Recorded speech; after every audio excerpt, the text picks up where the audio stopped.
Hello students. तो आज हम लोग एक पोएम डिस्कस करेंगे। एक छोटा सा पोएम है विवेकानंद की तरफ से, स्वामी विवेकानंद जी। तो ये पोएम बहुत ही इंस्पायरिंग है। पहले हम लोग पोएम को पढ़ेंगे और फिर देखेंगे इसमें जो कुछ दो तीन स्पेशल वर्ड है उसका मीनिंग समझेंगे, और ये भी सीखेंगे how can we use it in our language using, जब हमें लिखना हो तब, जब हमें बोलना हो तब। ओके। तो पहले हम लोग ज़रा सा इस पोएम को रीड करते हैं। तो ये पोएम है, if at first you don't succeed, try and try again. It's a lesson you should heed, try and try again. Once or twice, though you should fail, try and try again. Till at last you do prevail, try and try again. If you find your task is hard, try and try again. Time will bring you your reward, try and try again. एक minute में अपना एनोटेटर ज़रा सा display कर लूँ, उसकी ज़रूरत पड़ती है कभी कभी। ओके। तो इस पोएम में जो स्पेशल वर्ड्स नज़र आ रहे हैं, जिसकी मीनिंग कुछ स्टूडेंट्स को शायद समझ में ना आ रही हो, so the words are heed, prevail और ये है रिवार्ड। ओके। तो पहला वर्ड है हीड। तो हम लोग उसकी मीनिंग समझते हैं पहले।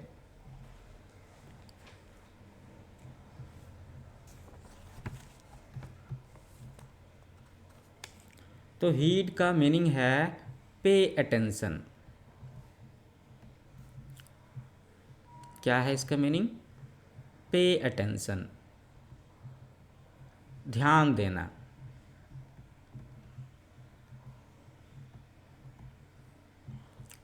टेक नोटिस ऑफ, है ना, इसका भी मतलब वही है कि ध्यान देना। ये वर्ब के तौर पर यूज होता है। तो अगर ये वर्ब के तौर पर यूज होता है तो आप इसका प्रेजेंट टेंस, पास्ट टेंस और पास्ट पार्टिसिपल भी जानना चाहोगे। तो ये तो V1 में लिखा ही हुआ है। V2 फॉर्म में हम लिख सकते हैं इसे हीडेड, और V3 जो पास्ट पार्टिसिपल फॉर्मेट है उसमें भी हम इसे लिखेंगे हीडेड। तो अच्छा तो तब होगा जब आप इसका इस्तेमाल करो अपने सेंटेंसेज में, है ना, बोलने में, लिखने में, तब जा कर के ये वर्ड तुम्हारा अपना वर्ड हो जाएगा। तब इसे हम कहेंगे योर वर्ड। अभी तक तो ये माई वर्ड है। तो हर स्टूडेंट का माई वर्ड बनाने के लिए आपको इस वर्ड की मीनिंग समझनी होगी, इसे प्रैक्टिस करना होगा, यूज़ करना होगा। एक और बात है, इसे हम लोग नाउन के तौर पर भी यूज़ कर सकते हैं। बिल्कुल। तो नाउन के तौर पर कैसे यूज़ करेंगे वो देख लेते हैं हम। ओके।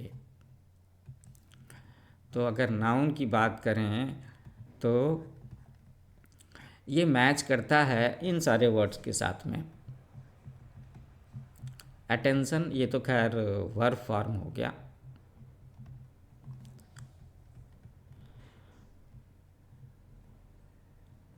और नाउन में भी होगा। ओके। इसके साथ में अटेंटिवनेस,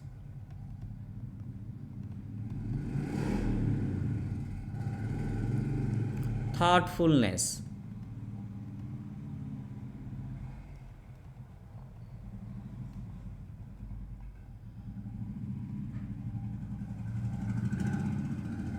तो आप देख रहे हो ना, अगर हम ऐसा लिखते हैं तो ये किस नाउन की कैटेगरी में आता है? ये एब्स्ट्रैक्ट नाउन की कैटेगरी में आता है।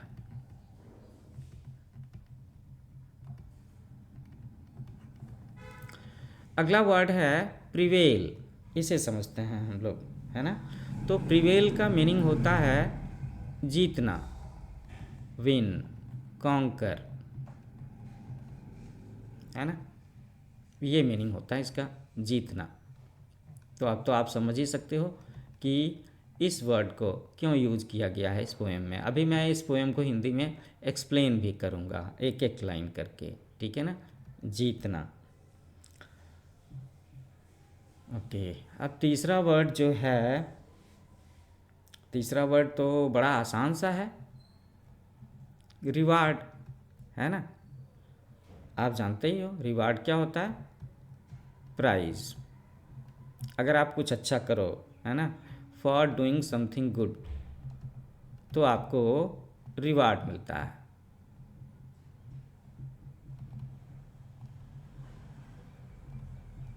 ओके, अच्छा, रिवार्ड को हम लोग वर्ब के तौर पर यूज़ करेंगे तो कैसे लिखते हैं, रिवार्ड हो गया, इसका जो पास्ट टेंस का फॉर्मेट होगा रिवार्डेड, और पास्ट पार्टिसिपल में भी होगा रिवार्डेड। उसी तरीके से यहाँ जैसे हम लोगों ने प्रीवेल वर्ड सीखा, तो उसे भी हम लोग लिख सकते हैं। चलिए, तो वापस आते हैं हम लोग इस पोएम पर, जो पोएम अभी हम लोग सीखना चाहते थे, समझना चाहते थे, जिसकी वजह से हम लोगों ने ये वर्ड्स यहाँ पर नोट करके रखे हैं। ओके, तो एक एक लाइन फिर से पढ़ते हैं। If at first you don't succeed, अगर पहली बार में आप सफल नहीं होते हो तो क्या करना है, try try and try again. It's a lesson you should heed, है ना। अगर आप पहली बार में सफल नहीं होते हो तो क्या करना है, इसे आपको सबक के तौर पर लेना चाहिए, लेसन के तौर पर लेना चाहिए, और मन में विचार करना चाहिए, सोचना समझना चाहिए। और फिर उसके बाद में try and try again, once or twice though you should fail, एक या दो बार आप फेल हो सकते हो, पहली कोशिश में दूसरी कोशिश में फेल हो सकते हो, लेकिन फिर भी रुकना नहीं है, try and try again, till at last you would prevail, और ऐसा तब तक करना है कि जब तक आप जीत ना लो। ओके, जब तक आप जो कुछ भी कर रहे हो, कंपटीशन है, रेस है, जीत ना लो, तब तक क्या करना है, तब तक हमें प्रयास करते रहना है, try and try again, try and try again, ये चीज़। If you find your task is hard, तो अगर आप काम कर रहे हो, रेस में पार्टिसिपेट कर रहे हो, कंपटीशन है, तो हार्ड हो सकता है, टफ हो सकता है, no matter, try and try again, फिर आपको कोशिश करते रहनी है, और कभी ना कभी वो जो टास्क हार्ड है वो इजी हो जाएगा, आसान हो जाएगा। Time will bring you your reward, ये तीसरा वर्ड था जो हम लोगों ने आज सीखा, कि एक समय आएगा जब आपको आपकी मेहनत का फल मिलेगा, you will get your reward, आपको प्राइज मिलेगा, है ना, जो भी आपने अच्छा काम किया है, लगातार किया है, जिसकी कोशिश में आप लगे रहे हो। So try and try again. तो स्टूडेंट्स, आज हम लोगों ने विवेकानंद जी की एक छोटी सी पोएम थी, try try and try again, इसे पढ़ा है, इसे समझा है, इससे इंस्पिरेशन लेने की कोशिश की है। और इसके साथ में एक इम्पॉर्टेंट बात ये थी कि आज हम लोगों ने इंग्लिश के 3 वर्ड्स को सीखा है। हीड, है ना, जिसका मीनिंग होता है अटेंशन, अटेंटिवनेस, थॉटफुलनेस। ओके, ये नाउन के तौर पर भी इस्तेमाल होता है, वर्ब के तौर पर भी इस्तेमाल होता है। दूसरा वर्ड हम लोगों ने सीखा प्रिवेल, जिसका मीनिंग है विन, कॉन्कर, जीतना, ठीक है। और हीड, इसका मीनिंग होता है ध्यान देना। तो पहला वर्ड था हीड, दूसरा वर्ड था प्रिवेल, और तीसरा वर्ड है रिवार्ड। रिवार्ड सब लोग जानते ही हैं, प्राइज, जो प्राइज हमें मिलता है फॉर डूइंग समथिंग गुड। तो इसे भी वर्ब के फॉर्म में लिखेंगे तो रिवार्डेड और रिवार्डेड हो जाएगा। प्रिवेल जो है, प्रिवेल हो जाएगा हमारा प्रिवेल्ड, VAILED,